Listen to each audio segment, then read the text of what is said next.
Hi, I'm Rachel with Bits and Blooms Flower Farm. Let's see how long I can go without flubbing up or having some kind of rooster or pig interruption in the background. So I have my wreath materials all laid out. First step is to break everything down into 6-inch pieces and then bundle them together. Let me show you what I do. First things first, check out this base. I made this yesterday with just some grapevine that we had growing in our woods that actually was killing my dogwood trees. This is a 16-inch base. It is handmade, so it is imperfect, and I love it because of that reason. Next, I have my floral snips. You can use pruners that you grab from like the Dollar Tree or Walmart. I have floral bind wire. This is a big spool you're going to get in each wreath kit. A small spool, or if you're ordering a ready-made wreath, this is what we're going to use. I just find that it blends really nicely. It'll look natural on the back instead of seeing a bunch of green wire. You have your choice of either clay, which is like a gorgeous rust color, black, of course I had to add the drama, and taupe. So it's a really beautiful neutral color palette, but of course I'm going to go with the Christmas classic for this wreath purposes. One thing I wanted to talk about is with your wreath kit, you will get some white pine fir, you will get cedar, fresh cedar, and then you will get juniper berry stems as well. These have been hydrating in a hydrating solution we use as florists and farmer florists. And then you also have the option to upgrade your wreath to a deluxe. The deluxe will have the magnolia wreath leaves, which we all know and love. They are the two-toned. They will also have the follicles, which are the little magnolia pine cones I will show you later. Then we have beautiful polyanthemous eucalyptus that has been hydrating.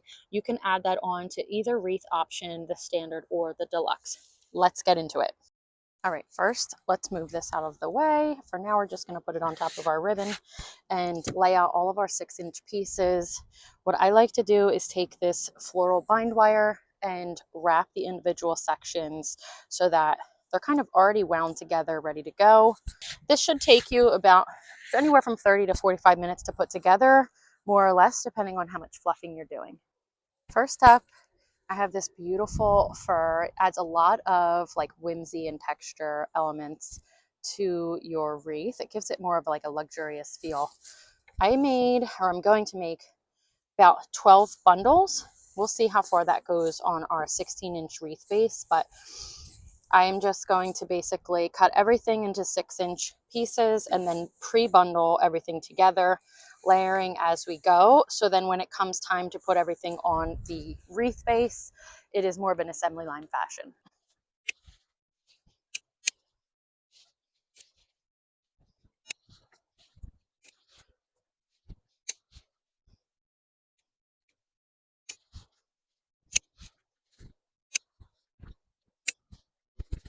Okay, so now we have the cedar elements. Again, I just kind of loosely put everything, 12 pieces, onto each of the fir. It's not necessarily how I'm going to arrange it, but to just save time. Look at how beautiful this is.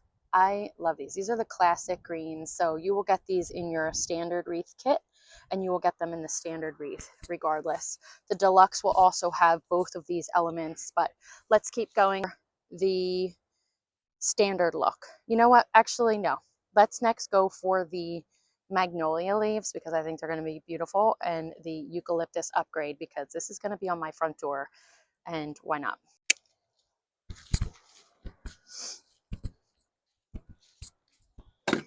Again, I'm not placing them yet. I'm not arranging them. I am just simply putting out all of the pieces that we need. 3, 4, 6, 7, 8. Let's do 4 more.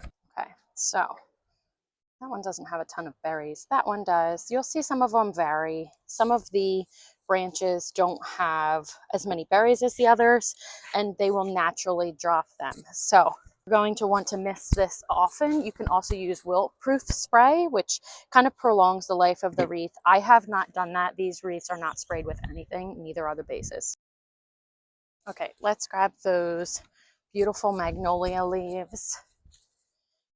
Now these ones, you just want to add a few of the leaves for just a different kind of look and variation.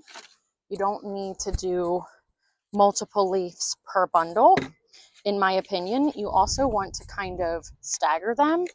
So it would be like a pattern, you know, like a traditional magnolia leaf wreath. You'll see the brown, green, brown, green, brown, green. I'm actually going to use them kind of like that in each bundle. And we're going to start out with one just because I want to play with it. I never actually have used magnolia leaves for a wreath before. This will be a first, but they are so beautiful. I can't not use them.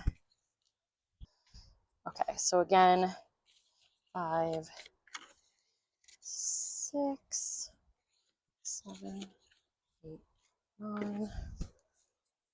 You will see these vary in size. They vary in shape. Some of them vary in color. They have like a really cool texture to them as well. Okay, there we go. There's our 12 magnolia leaves. Push all these down just a little bit. Now is when I can play with the assembly. Let's start with that lovely cedar as a base. It's just a fuller texture. The fir can kind of fill in the gaps there. And then let's go juniper. I'm just going to change the direction a little bit because I think it'll add some zhuzhing to your wreath. If you want to make it look more uniform and flat, you can do the same direction, but the florist in me is wanting to fill in the gap right there. And then I'm going to take a magnolia leaf and kind of put it just like that. Again, I have no idea how this is going to look when it's done. We are just playing with it and just doing things imperfectly. Okay. Take a little bit of your floral bind wire. You can take it off of the spool. You can snip a little bit, whatever you need to do. And you know what? I think I am gonna take my snips, trim a little bit. It says here in fine print. You can use wire cutters too. This wire has a little bit of a coating, so you want to make sure you snip it. So from here, you're going to take your wire and just kind of make sure this bundle is pretty secure. Wrap it around a few times, pull tight. This bind wire is really strong. You might want to also line your table or whatever you are working with in paper because you're going to drop things along the way. So I am not going to mess with this too much. There's one of my bundles, okay? Let's make 11 more.